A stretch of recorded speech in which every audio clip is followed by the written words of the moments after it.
What is going on, everybody? Welcome back to the Total Takedown. This is for UFC Kansas City. We are looking at overs and unders for Saturday's UFC event. And yes, I am decked out head to toe in orange and red because it is the last day of the NHL season and my Coyotes finale is going on tonight. So we're rocking it one last time. Also, before it gets a little too hot for me to put these kinds of clothes on all the damn time, because let me tell ya, it's getting warm out there already. We're looking at 90s this weekend. So let's look over this bad boy. This is Pub Sports Radio. The show is brought to you by Superbook Sports. We'll be quoting lines from their site for all of these. First fight of the night, Lucy Pudilova, Jocelyn Edwards, 2.5 total. The over 2.5 is minus 310. The under 2.5 is plus 260. This is your pretty classic women's MMA spot.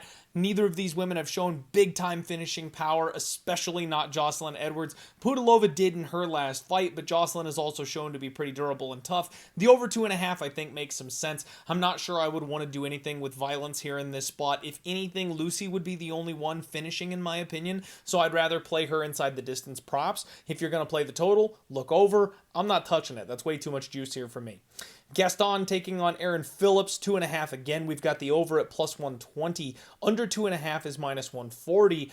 And I've got a sneaking suspicion that this one kind of finds its way over. Aaron Phillips is a weird case. He's been off from the UFC for a couple of years now. We really don't know what kind of shape he's in or what he looks like. Gaston is an action fighter, a kill or be killed type of fighter. I kind of think Aaron Phillips is going to become the wrestler in this spot. Usually, he's the guy defending takedowns, trying to shut down the grappling, but I think with a guy like Gaston, he's going to be the one looking to slow the pace down, looking for the takedowns, pushing up against the cage. So we might end up getting a bit more of an extended fight than people are expecting. On top of that, Aaron Phillips is really good at range control. He likes to stay at distance. He likes to move backwards as his opponents attack. There will be opportunities for him to find openings, I believe, on Gaston, but he also could lead this to being a little bit more of a technical fight. I actually kind of like the over 2.5 at plus money. I do not feel comfortable with either of these fighters. I'm going nowhere near this one, and I wouldn't suggest anybody else does. This is definitely a sit back and take notes kind of fight because we just don't have enough info on either of these guys, and we don't have any idea what Aaron Phillips we're getting on Saturday. Denise Gomez taking on Bruna Brasil, a 2.5. Over 2.5 is minus 200. The under 2.5 is plus 175. I would not mind violence on the under 2.5 here in this spot one little bit. Bruna's got big, heavy kicks. She's big and strong for the weight class. Denise Gomez reminds me of kind of your Kroger brand, Jessica Andrade. She comes forward, she swings big, heavy punches, she looks to change levels, good, solid submission game on her, vicious ground and pound. I do think there's an outside shot that we see violence in this spot. So I might turn the women's MMA narrative on its head and look under 2.5 at plus 175. Daniel Zellhuber is taking on Lando Vannata. We've got another 2.5 here. I think it's 2.5 almost this entire damn card. The over 2.5 minus 195. The under 2.5 is plus 160. And this one is really tough because Lando Vannata has done both, gone 15 hard minutes with people and also been finished in the first round very clearly and quickly. Daniel Zellhuber is super young. We're going to expect big improvements from him in this spot after a decent little layoff, and we know the UFC is pushing Mexico. I think this is a spot where the UFC is really hoping Daniel Zellhuber shines out. It's just a matter of whether or not Lando Vannata goes along with that game plan. I do think that Daniel Zellhuber is capable of finishing Lando Vannata. I'm not sure if the opposite is necessarily true. This one could get over 2.5 just with both these guys being technical, durable sons of bitches. But don't ever count out the fact that Lando Vannata can leave his neck out at any point in time, shooting a bad takedown and getting tapped out. So under is definitely possible. I don't think I'm playing this total. Piera Rodriguez is taking on Jillian Robertson. Total is 2.5 for this bad boy. The over 2.5 minus 120, the under 2.5, even money, plus 100. And this seems like the buy low spot for women's MMA overs, right? We always see that minus 250, minus 300. We're getting near pick'em on this thing to get over 2.5 rounds. The only issue that I see is Jillian Robertson's weight cut. She's coming down a new weight class, so that's going to do one of two things. She's either going to not be the fighter that she was before. Maybe her cardio is not what it needs to be. Maybe her durability is not what it used to be because she's cutting those extra 10 pounds. That can lend itself to an under. The other option is it works wonders. She's bigger. She's stronger. She can bully her opponent around. And if that's the case, you are not surviving with Jillian Robertson on the ground. So she could be looking for a finish.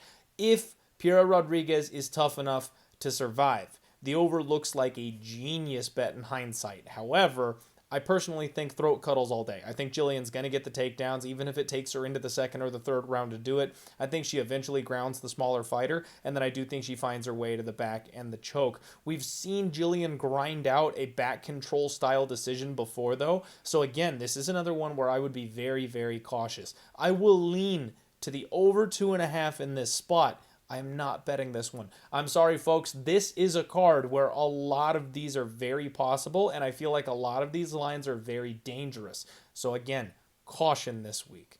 Next up, we got Ed Herman taking on Zach Cummings. And if I didn't caution you before this fight, I'm going to caution you after this one. Two retirement age dudes that are way past their prime. One coming off a big injury layoff. The other one coming off just waiting to fight in front of a crowd, but it puts him at like 42, 43 years old. Totals at 2.5. The over is minus 180. The under is plus 160. I would lean violence with these guys, normally speaking, just because they do have that big offensive opportunity, but we could also see a very old man, grindy, lean up against each other on the cage. We're both exhausted 3 minutes into the fight type of situation. Zach Cummings is low output, very pot-shotty. Ed Herman, he's still got that power, but also we know he tires out after about 3 or 4 minutes. We've seen him go 15 minutes, but that was a full year ago. He's a decent bit older now. I don't like this fight at all. I'm going to say over 2.5, maybe even like a late, I don't even want to say a late finish. I don't know, guys. Don't bet this fight. Don't bet this fight at all. Matheus Nicolau taking on Brandon Royval, 2.5 the total. Under 2.5 is minus 120. The over 2.5 is even money plus 100. I do like violence here. Brandon Royval is an agent of chaos. This man comes in, he's a whirling blur of knees and elbows, and that forces his opponents into a firefight. That forces him into a kill or be killed type of scenario. Whether he's the one doing the killing or not, it doesn't really matter to me. I do think he's more than capable of finishing anybody in this division. The spinning elbows are deadly. The submission game is on point. His opponent, Nicolau's got big power. We have seen him knocked out twice before in his professional MMA career, so it's not like he is impenetrable here in this spot. High level fight, big time stakes. Let's go under 2.5. TJ Brown taking on Bill Algeo. We've got another 2.5 total. Over is minus 200. The under is plus 175. And I think the over makes so much sense in this spot.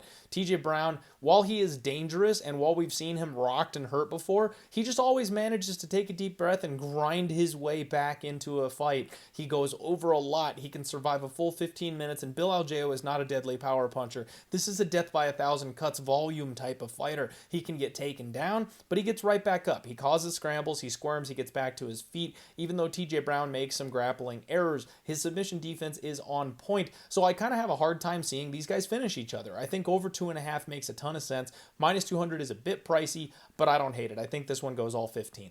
Rafa García taking on Clay Guida. Another line exactly the same as the last one. 2.5 over minus 200. Under 2.5 plus 175. And this one's a bit of a head scratcher because the over should just be a slam dunk. It's Clay Guida. He almost doesn't finish anybody unless you're an insane gas bag and he can pound you out or submit you because you've got nothing left in the tank. He just goes for a straight 15 minutes every single time. Rafa García, on the other hand, he starts a little too fast, he tires out, he slows down, he kind of has to survive that third round, but he also is proven to be insanely durable. Even the fights where he's been on the receiving end of the beating, he's never been finished, never been knocked out, never been submitted, only decision losses on his record. I think this one goes another full 15 minutes. It might be close, it might be competitive, might get a little hairy, but I do think Clay Guida's on the downswing, Rafa García on the upside. The one thing we've seen is that Clay Guida will shoot sloppy takedowns, and sometimes he will not mind his P's and Q's and leave his neck out there. So Rafa García by sub is maybe the one way I see this fight finishing. Frankly, I don't know how Clay Guida submits Rafa García unless he can push such a pace that Rafa's completely gassed in the third round. Possible, but I don't know that I actually see it taking place. So I'm going to ride with the over 2.5 on this one. Again, another one I don't think I'm betting because of that guillotine situation. Clay Guida gives up the sub way too easy, but I'm not sure it happens on Saturday. I think we're getting a full 15. Chris Gutiérrez taking on Pedro Munhoz, another 2.5. The over 2.5 is minus 210. The under 2.5 is plus 185. leg kickers, baby. I think these guys are going to trade leg kicks. I think they're going to trade volume. I think Gutiérrez is going to move, and it's going to frustrate Pedro Munhoz. Pedro Munhoz is still super durable. If it wasn't for an eye poke, he wouldn't have gotten finished in a while. So I do think that he's going to be able to survive what Chris Gutiérrez throws at him. And Chris Gutiérrez, frankly, is a tactician. He's a guy that likes to drag his fights deep. He's a guy that likes to outclass his opponents and mitigate the damage coming back his way. So I think he does what he needs to do to win, and that'll take this thing over 2.5. Minus 210, again, a little bit pricey, but I do think we see another 15-minute fight. Ion Cuțelaba is taking on Tanner Boser. We got a 1.5, folks. It's the only 1.5 on the entire freaking card. Over 1.5 is minus 135. The under 1.5 is plus 115. And I know, it's Ion Cuțelaba. You're licking your chops. The under 1.5 is the easy bet here. You're getting plus money. I think this thing's going over. So both these guys are in desperate need of a win, and I mean desperate need of a win. Ion Cuțelaba is like 1-5 in his last 6 or something like that. Tanner Boser dropping for a first time to 205. That's kind of the only concern here for me. His cardio, his speed, his athleticism at heavyweight that made him what he was. I don't know if it translates at 205 or if Ion Cuțelaba is going to be smaller and faster and more explosive, and maybe Tanner Boser's the big lumbering slow guy now at this weight class because he's not used to the size difference. We'll find out. But what I think is going to happen is maybe for the first time in his life you can count on some high IQ from Ion Cuțelaba. I don't think he's going to do anything stupid. I don't think he's going to do anything silly. I think he's going to go risk adverse. I think he's going to try and do whatever it takes to get his hand raised on Saturday. Now, whether or not he actually gets it done, that'll remain to be seen. But I think he's going to use a grappling heavy game plan, and Boser is not necessarily a guillotine guy. He's not Ryan Spann. I do think this fight can get up and over 1.5 rounds at minus 135, and that's one I haven't bet any totals on this card yet, folks. That's one I'm actually looking at maybe locking in. Dustin Jacoby taking on Azamat Murzakanov. 2.5 the total. Over is minus 105. The under is minus 115. And I don't mind violence here in this spot. Murzakanov is actually pretty damn old. And Dustin Jacoby, even though he's a very technical kickboxer, we have seen his ability to hurt people. He does wait for his moments. He does set up shots well. But then when he has the opportunity to finish, he can take people down. I think Azamat is very KO or bust in this spot. He likes his flying knees. He likes his big explosive techniques. We have seen Dustin Jacoby be very hittable in these spots before. Definitely possible that he gets cracked and finished. Give me violence. Under 2.5 at minus 115 would be my look. Billy Q is taking on Edson Barboza, and we got another 2.5. Over 2.5 is minus 115. The under 2.5 is minus 105. Just a flip from the last fight there.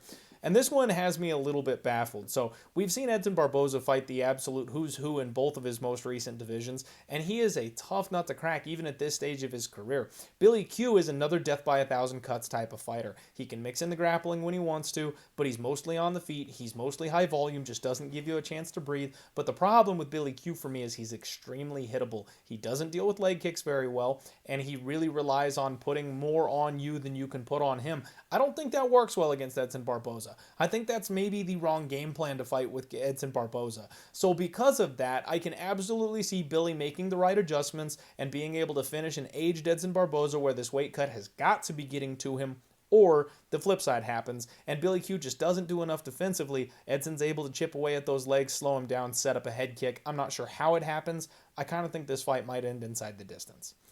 Arnold Allen is taking on Max Holloway in your main event on Saturday. A 4.5 is the total. The over 4.5 is minus 130. The under 4.5 is plus 110.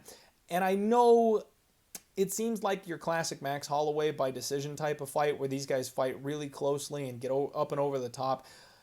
I know it's been a big talking point with a lot of people about the damage accrued on Max Holloway. I would be remiss if I didn't mention it. Like maybe at this point it's a little overkill, but I do need to make sure you guys are aware of it. He's absorbed like a record-breaking amount of damage his last couple fights. That said, I think Max Holloway is still Max Holloway, and he's just 31 years old. So there's definitely opportunity for him to make some tweaks, make some improvements, come back and just be a boss, because he really is the number 2 guy behind Volkanovski here in this weight class, in my opinion. Arnold Allen hits like a freaking truck, and it looks like he's putting muscle on. That could be an issue. Whether it's for him landing a big knockout punch because Max isn't quite the same anymore, or whether that's him not having the cardio to go a full 25 minutes. We don't have a whole lot of experience with Arnold Allen in longer existing fights.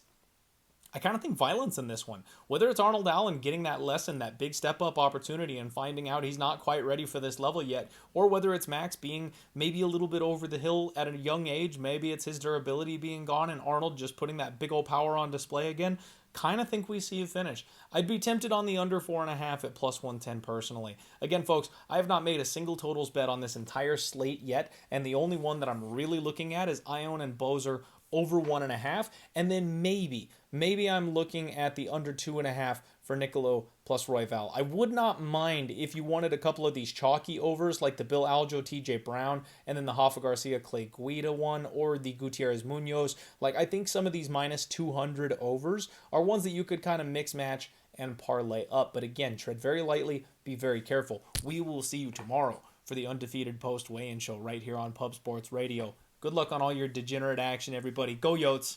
Let's roll.